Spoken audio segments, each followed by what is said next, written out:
सबको मेरा नमस्कार। आज हम लोग पढ़ेंगे विभाज्यता नियम। तो हम लोग विभाज्यता नियम में ये देखेंगे कि किसी भी संख्या को बिना भाग के द्वारा किस प्रकार जांच करें कि वो संख्या उससे विभाज्य है या नहीं है। ये बहुत ही महत्वपूर्ण है हमको गणित के प्रश्नों को हल करने के लिए। तो सबसे पहले हम लोग पढ़ेंगे विभाज्यता का नियम।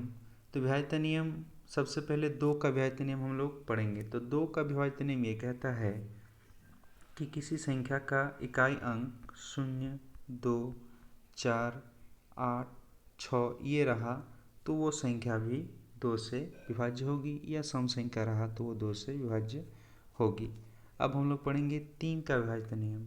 3 का विभाज्यता नियम ये कहता है कि जो संख्या है उसके अंकों को जोड़ना है।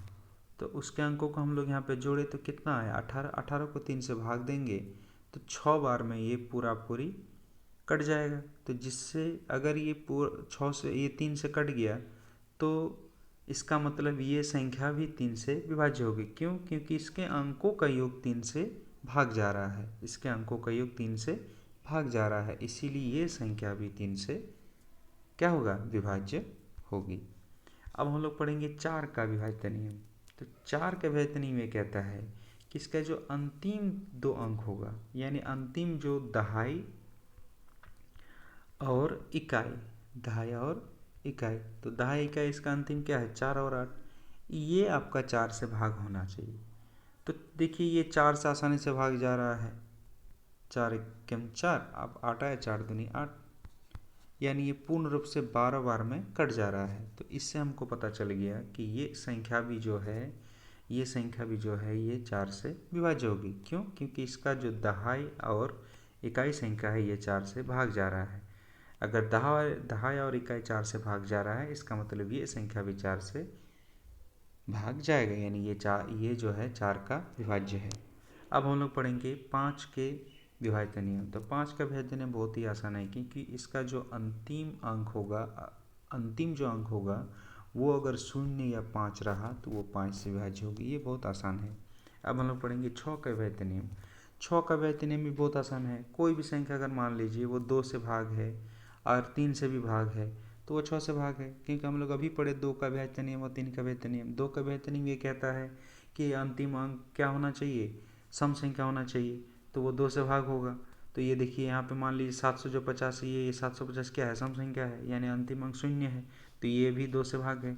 अब 750 को हम लोग क्या करेंगे कि 3 का विभाज्यता नियम जांचना है। तो 3 का विभाज्यता नियम जांचने के लिए हम लोग क्या सीखे कि 7, 5 और 0 को जोड़ कर देते हैं तो कितना आएगा 12। 12 को देखिए 3 से कट दिए, 3 चौके 12, ये कट गया। तो इसका मतलब ये जो पूरा संख्या है ये पूरा जो संख्या है वो 6 से विभाज्य होगा। अब हम लोग पढ़ेंगे 7 का विभाज्य नियम। 7 का विभाज्य नियम कहता है कि इसका जो इकाई अंक होगा उसको मुझे 2 गुना करना है। जैसे यहाँ पे 875 लिए, इसका इकाई जो अंक है इसको मुझे 2 गुना करना है। तो इकाई अंक को 2 गुना करने पर कितना आएगा 10। आज शेष कितना बचा 87। तो 87 को मुझे 10 घटाव करना है, कितना होगा? ये हो जाएगा 77। इसको मुझे फिर क्या करना है 7 से ही भाग देना है। तो देखिए 7 से आसानी से ये भाग जा रहा है। अगर ये 7 से भाग चला गया, इसका मतलब ये जो संख्या है ये पूरी 7 से विभाज्य है। लेकिन यहाँ कहा है 7, अगर वो अंतर 7 का विभाज्य हो या 0 अगर घटाव करने पर 0 भी अगर आ गया तो पर भी वो 7 से विभाज्य होगा। 0 को जांचने के लिए मैं एक संख्या ऐसे ही ले लेता हूँ, जैसे 42 ले लिया। अब जैसे इसका जो इकाई अंक है इसको 2 से गुना करें, अभी नियम में पढ़े तो कितना आएगा 4। अब यहाँ पे जो शेष बचा 4 बचा है। अब देखो 4 से 4 माइनस करेगा, 0 आया कि नहीं आया? इसका मतलब अगर 0 भी आएगा तो पर भी वो 7 से विभाज्य होगा। ठीक है। अब जो यहाँ 42 है ये 7 का विभाज्य है। अब हम लोग पढ़ेंगे 8 का विभाज्यता नियम। तो 8 का विभाज्यता नियम क्या है? वो 4 के जैसा ही है। 4 में हम लोग क्या पढ़े कि अंतिम 2 अंक, अब इसमें अंतिम 3 अंक पढ़ना है। अंतिम 3 अंक पढ़ना है। अंतिम 3 अंक क्या ले लिए? इसका 328 ले लिए। देखिए यहाँ पे जो संख्या दिया गया है उसका हम लोग अंतिम 3 अंक ले लिए, कितना है 328। इसको मुझे 8 से भाग देना है। देखिए आसानी से कट जा रहा है। 8 चौके 32, 8 और 4 दूनी 8, कट गया। इसका मतलब जो है ये जो संख्या है, ये जो संख्या है ये आपका 8 से विभाज्य होगा। इस प्रकार से हम लोग 8 का विभाज्य नियम पढ़ लिए। अब हम लोग को पढ़ना है 9 का विभाज्य नियम। ये 3 के नियम जैसा ही है। 3 का नियम क्या बताता है कि सभी अंकों का योग, तो यहाँ पर फिर 9 का जो विभाज्य नियम है ये भी वही बताता है।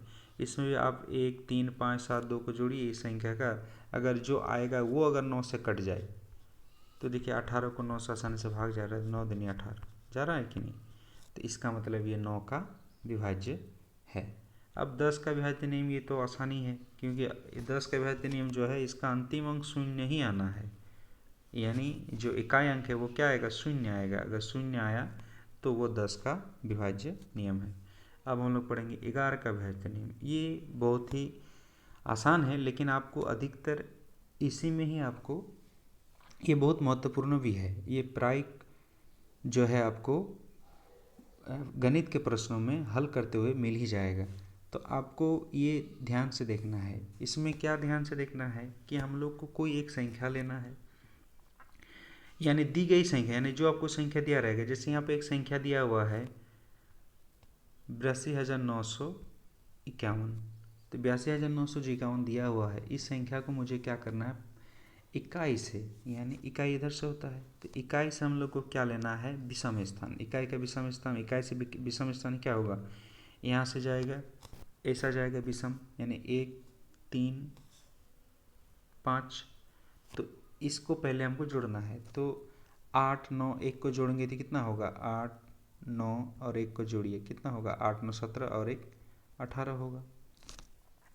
अब जो सम स्थान का संख्या बच गया, यानी 2 और 5 बच गया, इत कितना होगा, 7। 2 और 5 को जोड़ेंगे तो 7 होगा।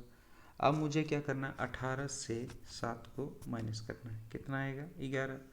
अब ये जो संख्या आया, अगर ये 11 से पूर्ण रूप से भाग चला जाता है तो ये संख्या जो है ये भी 11 से विभाज्य होगा। तो देखिए 11 के 11 से एक बार में चल जाएगा, तो ये संख्या क्या होगा, 11 के विभाज्य है। लेकिन ये 11 अगर नहीं आया या शून्य भी अगर उसका अंतर आ गया, यानी यहाँ पे जो घटाव करने के बाद हम लोग क्या देखे, घटाव करने के बाद हम लोग देखे यहाँ पे क्या आया, 11 आया।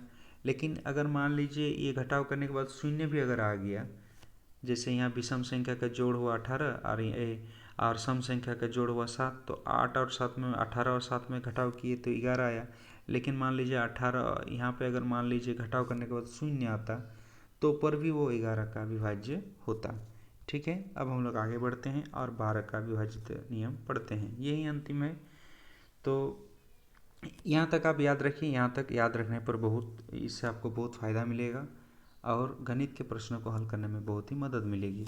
तो 12 का विभाज्य नियम क्या कहता है कि दी गई संख्या में मान लीजिए वो 3 और 4 दोनों से अगर वो भाग जाएगा तो वो भी 12 से जाएगा। क्योंकि देखिए कोई एक संख्या यहाँ पे जो संख्या दिया हुआ, इस संख्या को हम लोग लेते हैं तो 39048, ये जो संख्या यहाँ पे दिया हुआ है आपका 39,048 जो दिया हुआ है, इसको हम लोग क्या करेंगे, 4 और 3 और 4 के विभाज्य नियम जांचेंगे। तो देखिए 3 का विभाज्य नियम हमको पता है, 4 का विभाज्य नियम भी हम लोग को पता है, तो ये बहुत आसान है तब 12 का पता करने में। 3 के नियम हम लोग क्या पढ़े, ये जोड़ देते थे, तो ये जोड़ने के बाद अगर वो 3 से विभाज्य हो जाएगा।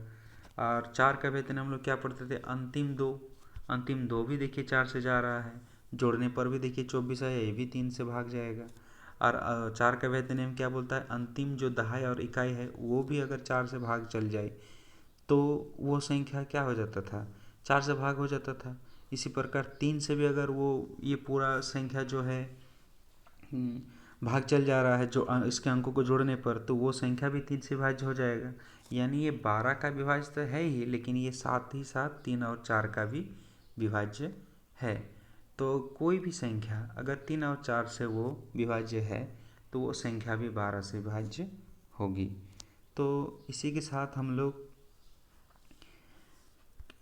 ये जो विभाज्यता नियम है यहीं पे हम लोग समाप्त करते हैं। अगर आप लोग को ये वीडियो अच्छा लगा तो लाइक शेयर ज़रूर कीजिएगा। सबको मेरा धन्यवाद।